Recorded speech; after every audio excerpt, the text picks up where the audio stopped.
Hey everybody, hope you're well. Hope your week has been grand. It's Wednesday, December 3rd, and broadcasting a bit of news that has been out there, but not widely known, it seems, judging by the reaction. And that's this, and I will show you right here. This is the list of people running for mayor of Oakland for the election that will happen next year, November. All right? Next year, November. And as you can see, as I go through, we have Latanya Brown, Brenda Grisham, Tyron Jordan, who says he's not running, but as I have said to him, or actually I've written to him on social media in response to his posting about other similar matters, you can have your name removed. So if he's not going to run for mayor, his name can be removed. Keep that in mind, all right? So when Tyron says he's not running, ask him, why don't you have your name? Why don't you have the city clerk just simply take your name off, right? He knows the answer. He likes to keep his name out there. He wants you to talk about him, but he wants to be passive aggressive about it, right? And then of course there's our current incumbent Oakland Mayor Barbara Lee, who's going to be running for re-election. This is the first time in Oakland's history that a sitting mayor is going to have to run for essentially re-election. Now, the truth of the matter is that Barbara Lee is there because Oakland Mayor Sheng Thao was recalled. And so in order to fill the position that Sheng Thao was to vacate and has vacated, we had to have a special election this year on April 15th. And Mayor Lee, our former congresswoman and great congresswoman at that, is, of course, the mayor of Oakland. But she has to go through the standard cycle. It's not a replacement. And basically run for re-election. That's what she's doing. She's running for re-election. And you get basically two bites at the apple, which is weird. Okay? But that's the way it is. And then there's Mindy Penachuk, who's running against Mayor Lee for the second time.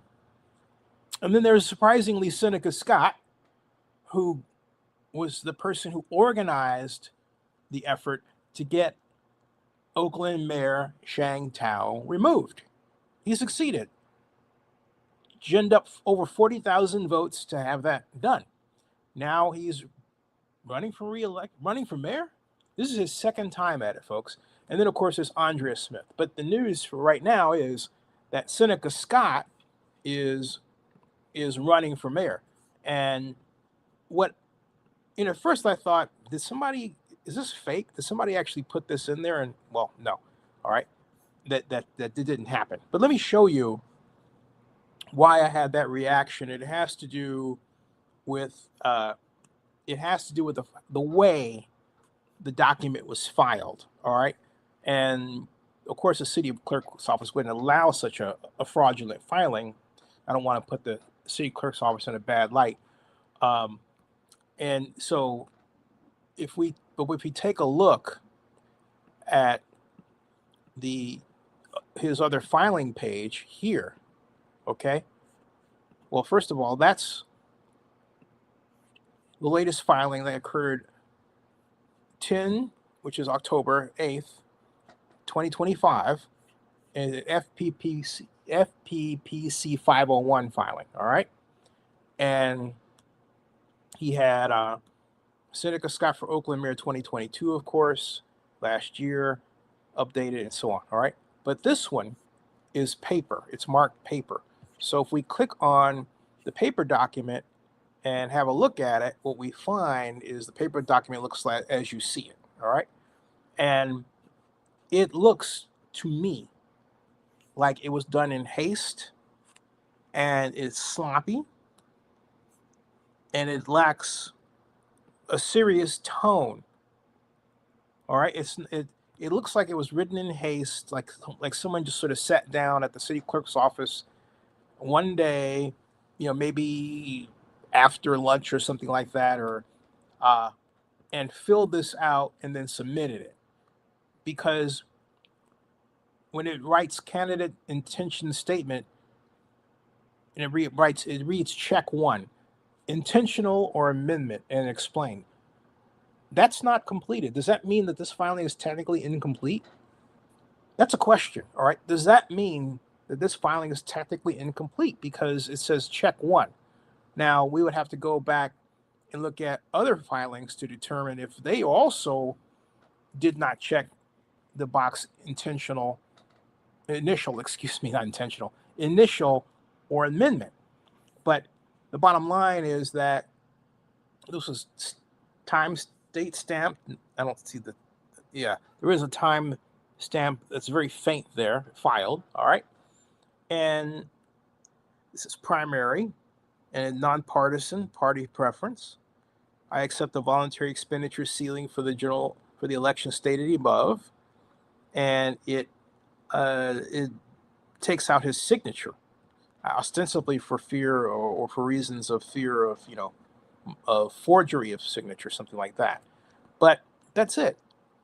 It doesn't. It looks like it was written in cheap pen in a very casual way. What does that say? What does that say? That it's an unserious filing? All right. I don't think Seneca does anything that's unserious, but I'm saying this. That's why I'm questioning what's going on here. Right here. All right. But all that said, let's just go with this. Yeah, Seneca is running for mayor right now. Seneca's putting out that he is running for mayor. The reactions have been interesting because even though I wasn't the first to break this, technically it was Stephen Tavares, and no one else. And even then, his mention was kind of a little note, right? But Pam Drake, who I've known since, I would say 1993, wrote on a social media platform, which is what I hate, criticizing me and saying, don't elevate Seneca. Well, excuse me, I'm not elevating Seneca. This is news. If you want to get mad at somebody, Pam, you should get mad at the city clerk that elevated this. The city clerk put his name out there. Okay, this is his name, and it's the city clerk's fight. Viewing filing activity for Seneca Scott, and so anybody would see this who wanted to know who was running for mayor against Barbara Lee. I'm just simply saying, hey, look, folks, this is what I saw. All right. I'm not saying, okay, go ahead and, vote for him. All right. But you have to ask the question, because of the history of animosity between Seneca Scott and some of the people in the Oakland political community that really form a kind of a divide. Does Seneca have an opportunity to win against Barbara Lee? And my thought is that Barbara Lee is one scandal away from being beaten. And the reason is that she has not, and her charges have not, addressed the overall condition of the city. Oakland needs to prove it has the will and the initiative to complete big projects, because it needs big projects to overcome, for example, the 30% drop in passenger volume that Oakland International Airport has experienced since 2022, the loss of not one, but 3 professional sports teams, major sports teams, and a gigantic reduction in the number of businesses, and a constant feeling by business owners in Oakland, particularly retail business owners, that they're under siege. There's no way to escape that. And yet, all of this maelstrom of activity happens in a city that is among the most beautiful in the world. Let's just say that. Oakland is one of the most beautiful cities in the world. And it has a great, wonderful climate. It is well located along travel routes from between the United States and the rest of the Pacific Rim. It is a major player in the global cargo transportation business. So Oakland has a lot going for it. It was also recently voted the #1 food city in the United States for the second time in as many years by Condé Nast. So Oakland has a lot going for it. The trouble is that Oakland has lost a lot. And the current leadership has not yet demonstrated, because it's still forming, that it has the or what Phil Tagami would call the credibility, certainty, and capacity to build Oakland back to where it was. It's as if they are happy that Oakland has contracted, and they're basically doing everything they can to make sure that it stays that way. That's how it looks to me. That's how it looks to me. Cities grow by economic activity. The more economic activity there is, the more the city grows in terms of, well, economic revenue. The less, the less. That's the way it is. And so Oakland has historically not had a great retail base. It still doesn't. Oakland does not have any place to go that is operating at high capacity for you to see, say, a professional baseball game or NFL football or NBA basketball, and yet it had all of that. And I say that, you say, why do I keep mentioning that? It's very simple, folks. Look around you in Oakland at where the Oakland Marriott is in downtown, or think about where the Oakland Airport Hilton was by the airport, or think about the Waterfront Hotel, which closed a year plus ago. All of those hotels and many more benefited from the many tourists that came in from different parts of the United States and the world to see an A's game, a Raiders game, or a Warriors game, particularly during the incredible stretch of time that the Warriors were in the NBA Finals four times at the arena, and then 5 times total when you include San Francisco. But Oakland ruled the roost. Look at the number of times that shows like First Take, ESPN's First Take, were at the Lake Chalet on Lake Merritt, producing a morning show in the run-up to the NBA Finals, and then, of course, before each NBA Finals game when the Warriors were in the finals. All of that benefited Oakland. It tremendously benefited the Lake Chalet, and it put Lake Merritt on the map. But now, what do we have to show for it? We don't have the Warriors having their parties there anymore because the Warriors are not in San Francisco. We don't have the Raiders in Oakland, and so now that we have Super Bowl 60 coming, there's no Oakland contingent to make absolutely certain that the Raiders Super Bowl trophies are part of the exhibits for Super Bowl 60. Where is Oakland in the Super Bowl 60 plan? No one really clearly knows or has the full enchilada answer. Whereas 10 years ago, when Oakland had the Raiders and Super Bowl 15 was in the Bay Area, we had the Super Bowl Gospel Series at the Fox Theater in downtown Oakland. It was an incredible event. We also had a great reading event at Children's Fairyland that Oakland Mayor Libby Schaaf attended. I know I was there because I've logged it. It's here at Zenny 62 on YouTube. And it was an awesome, well done experience that showcased the best of Oakland's Children's Fairyland, and the kids loved it, and big kids too.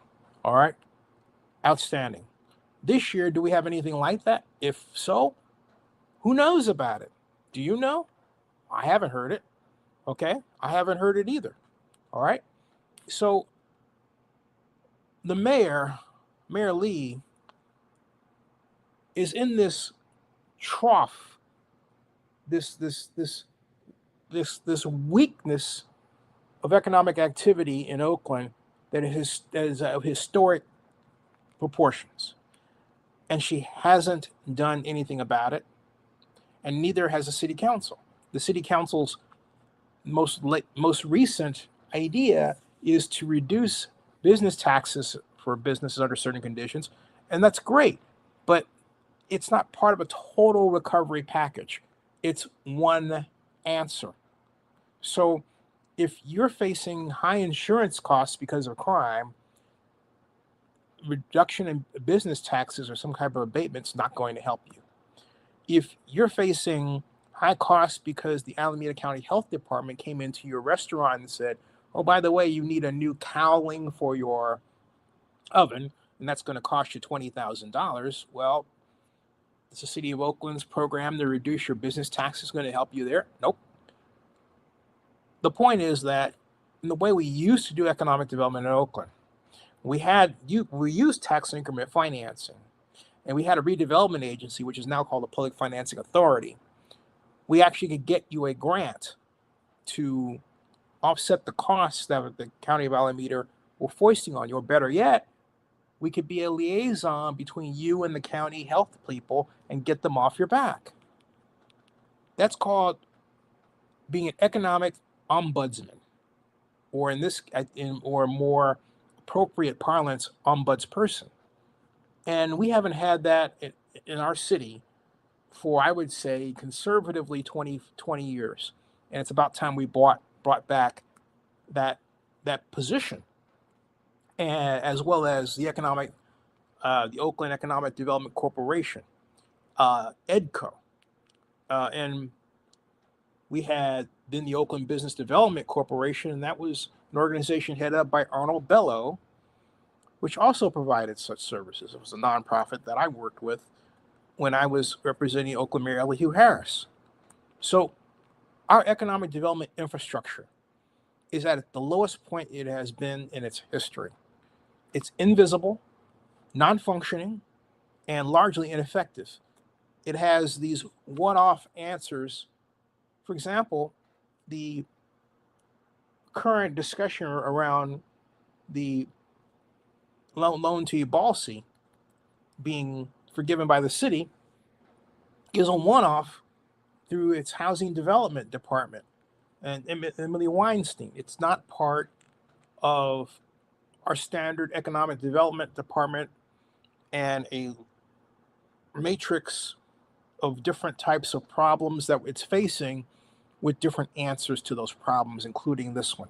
And it's not saying, hey, look, we have $120 million in our budget for business assistance, and because we have that, and it's possible to build such a war chest, and because we have that, we can easily absorb this forgiveness idea, right?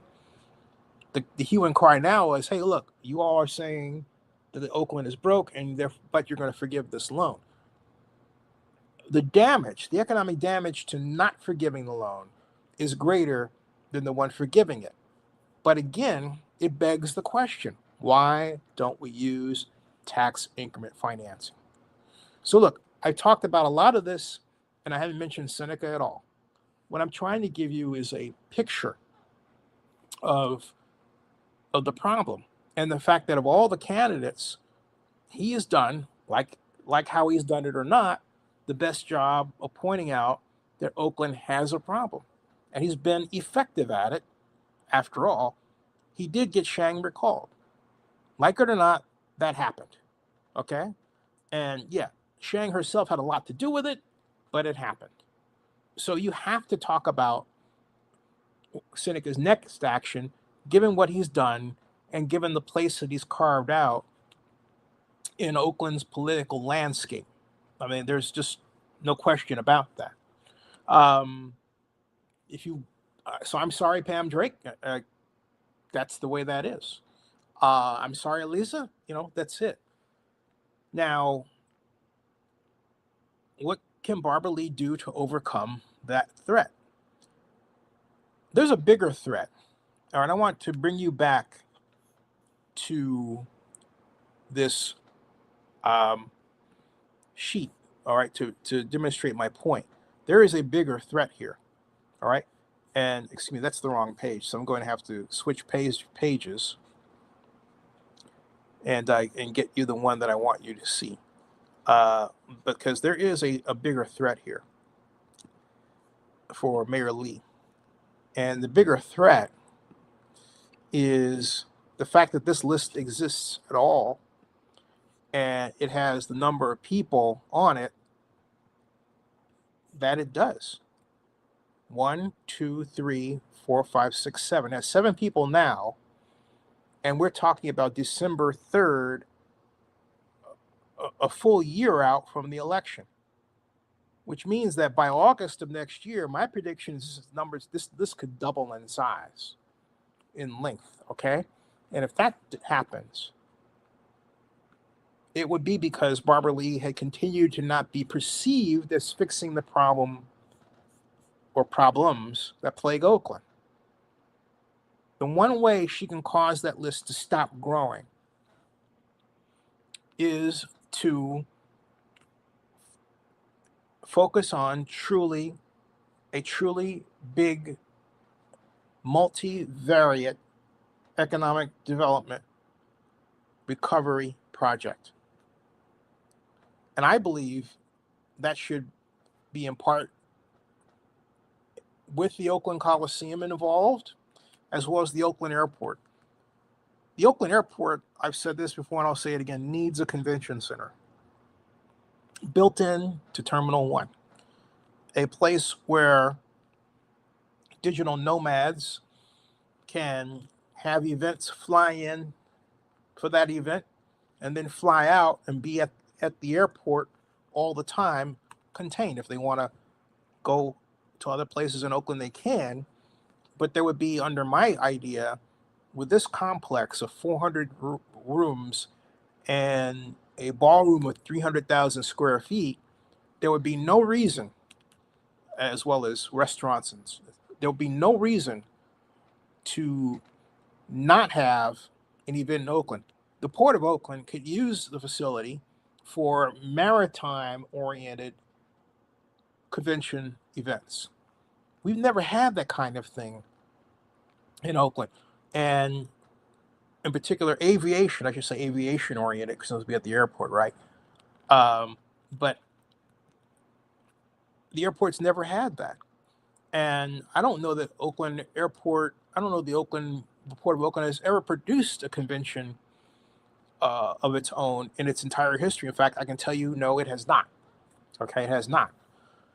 So this would be a whole new area for the Port of Oakland, and would dramatically increase passenger activity. Like, it would cause it to shoot up like that. Okay, that's what we need to do. We need to build things. If you take a look at the Planning Commission schedule, I can show you my emails. The number of emails I've received about cancellations to Planning Commission meetings. Why? Because, well, they tell you there's nothing to meet about. In other words, there's no developer that's produced this building where the Planning Commission is being asked to render an opinion on it. Bad. So that is what Mayor Lee should fear. The inactivity, the perception that even with what she's announced, the city is still, it's not moving the needle. You can't small ball this. You have to prove, Mayor Lee, that you have, and our city, all of us, that we have collectively the will and the initiative to complete big projects. And to date, we haven't done that. And this is something I said we needed to do way back to when the Raiders were here. All right. By the time we reached November 20th of 2021, when I wrote in Oakland News Online, Oakland News nowblog.com, that I've supported the Athletics moving to Las Vegas because the city didn't show any real interest in implementing the tax increment financing district that I personally convinced Dave Cobble to pursue. That's right. You can blame me for a chain of events that led to the creation of SB 293 Skinner, which was the designer enhanced infrastructure financing district for the Port of Oakland and the Oakland Athletics at Howard Terminal. Mayor Schaaf went and got it done in terms of getting it through. California Governor Gavin Newsom on October 11th of 2019 signed it into law. But after that, the mayor didn't immediately meet with the county in 2019, late 2019, let alone 2020, to begin to discuss the formation of an enhanced infrastructure financing district and then set out a series of documents to get it approved by the city council and the board of supervisors and move forward. They literally did nothing until the commissioner of baseball in March 27th of 2021 said, hey, essentially we're behind schedule and we're going to take a look at moving to Las Vegas. And then Libby said, I think we need to look at that tax increment financing matter. I'm paraphrasing. All right. We have to have some truths, some come to Jesus moments about what we haven't done, and then get back to doing. All right. Subscribe to Zenny62 on YouTube and bookmark oaklandnewsonline.com. That ends this broadcast. Thank you.